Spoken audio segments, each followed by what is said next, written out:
Hello, warriors. Welcome to the U movement. I am B. And I don't know how you guys are faring after that double whammy of the solstice and then the full moon and the energies that came in. We had many solar flares and it was a doozy for me. I told you that I've been in my last video doing a lot of inner child work, which led to another very profound round of dark night of the soul and ego death, and it was brutal. And as much as part of me wanted to get the camera in front of my face this morning,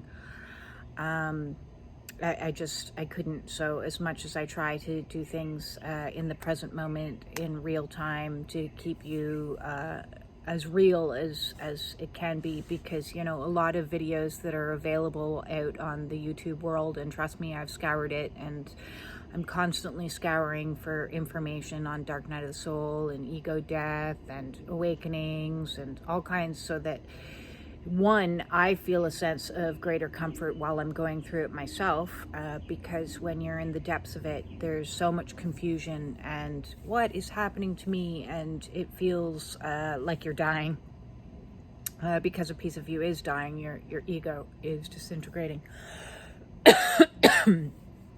Excuse me. And I just couldn't bring a camera in front of me this morning. I spent a large part of my day integrating what has been the last 3 days or more. I've kind of lost track of time a little bit, and all I could muster was bringing myself outside, setting a blanket down with a pillow on the ground, and lying on the ground for about 5 solid hours in a state of integration, meditation, listening to some affirmations, breathing, grounding, just being, because yesterday I was again lying on the ground, this time in my bedroom where I have my yoga mat set up, because I do yoga daily, which is highly recommended to anybody who's going through an awakening, because especially if you have a lot of trauma, because complex post-traumatic stress disorder or PTSD, I highly, I can't recommend enough that you get into a daily practice of yin yoga. Not any other yoga do I recommend. It could be very, very dangerous. And you could injure yourself if, you know, your body doesn't have the strength or the flexibility or the practice to do some of the more advanced standing strong moves. I subscribe only to yin yoga or some kundalini yoga as a means for somatic release, because trauma is stored in your fascia and in your tissue, in the muscles. So doing yin yoga is restorative. It's on the ground, and I usually incorporate a little bit of intuitive movement while I'm in certain positions, which might be just a slight rocking or a slight moving of your legs, because you'll find a lot of trauma is located in your hips, in your glutes, in your low back, even, or your upper back. You know, it depends on what sorry.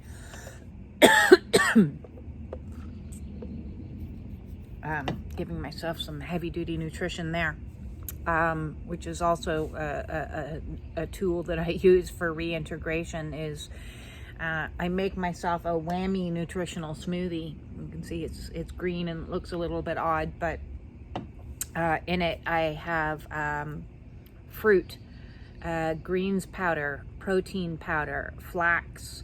I have chia seeds. I have coconut butter. I have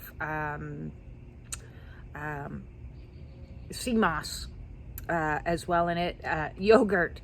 I mean, I pretty much anything that's a superfood I have in that to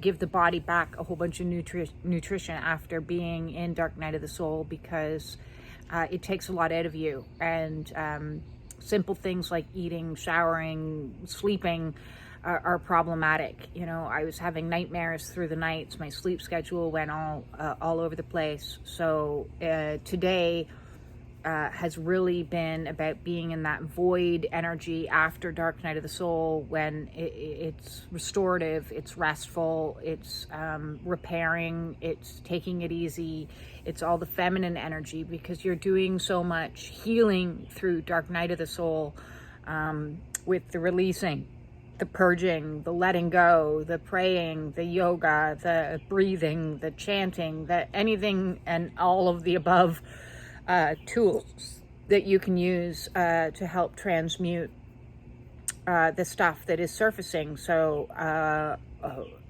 what happens for me, and I've mentioned in a good few videos, is as trauma is being released, the physical form, the physical body is also releasing. So my low back develops all these little muscle knots and spasms. So I would be lying on my back with my legs up against the wall to get me into a more recovery type of position, as well as utilizing the trigger point balls. And I've done a video on trigger point therapy. Look into the body playlist for that, as well as any other body works that you can do to help assist you as you move through this. So the body is releasing what's locked in it. If you have a lot of trauma, it will come out in physical pains, and go into those pains. Give, massage, cupping is something else that I used the other night. Cold water, hot water therapy, anything like that to help. And as I said, the yin yoga with a little bit of somatic movement added to the mix. So if you're in a certain position and you just rock while you're in that position, it will help release the tissue. And as what's released in the physical, it will also be a releasing in the emotional. And for me, this round was brutal emotionally, dealing with a lot of that really inner childhood wounds from my young toddler years. And it was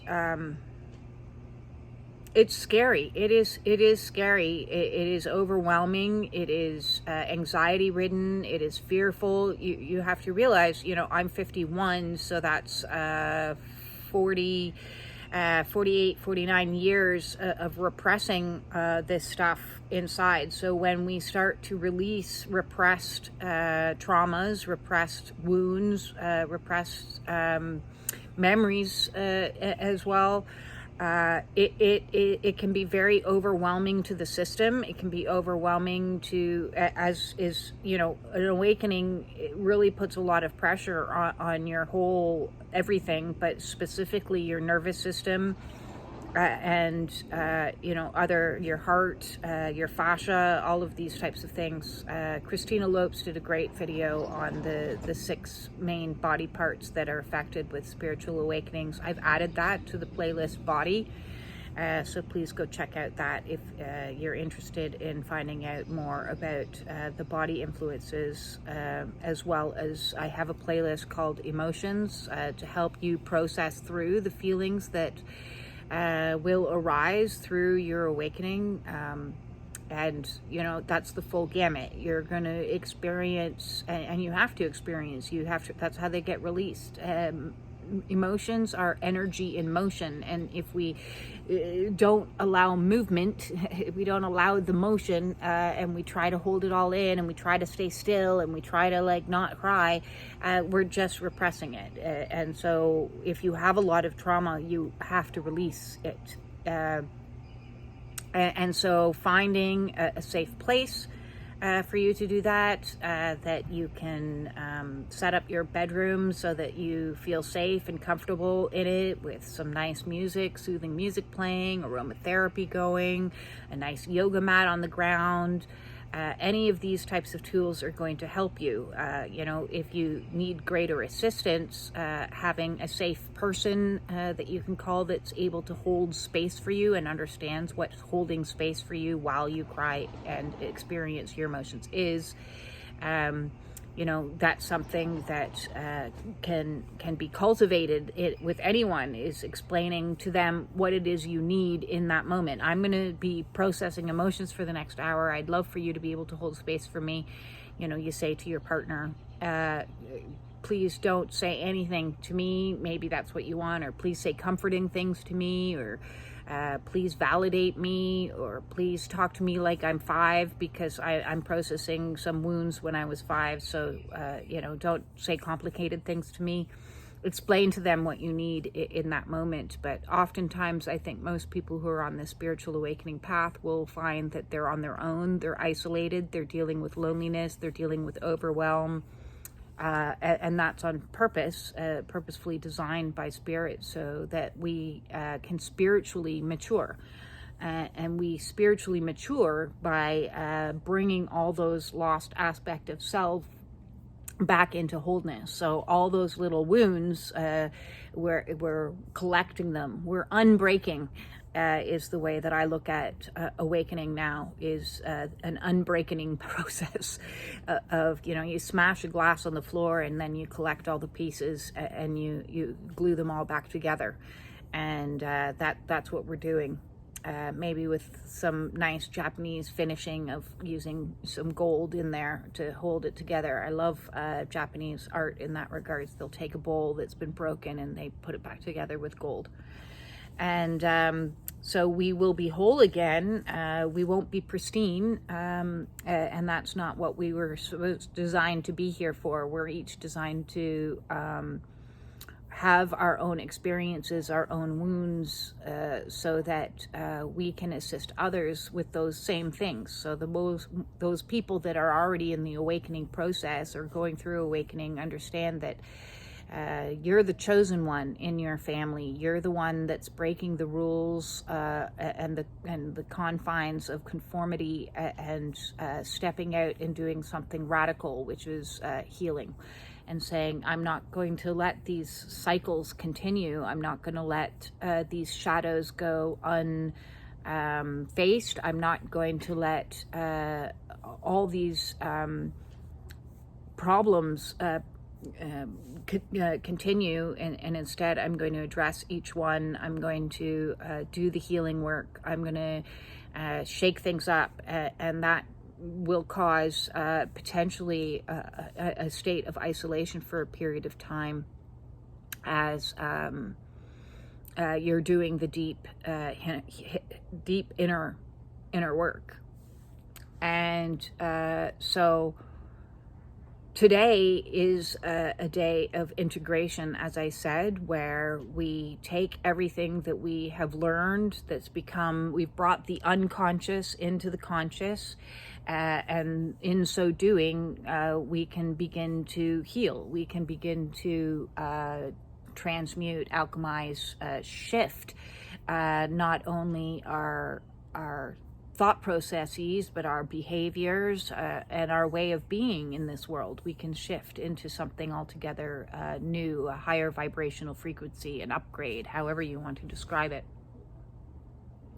So you have to take time to integrate that. So today has been a day of rest, a day of integration, a day of nutrition, a day of grounding, a day of being very gentle and soft and nurturing, and all that feminine energy that we need to help the healing process continue. I'm sure this won't be the last time I go through this, but this has been going on for me now for almost 3 years. It'll be 3 years September, and everybody's different. Some people have been on deep, profound healing journeys that take 6 months and boom, everything seems hunky-dory. Other people, it takes up to 20 years. I've asked a lot of questions out there.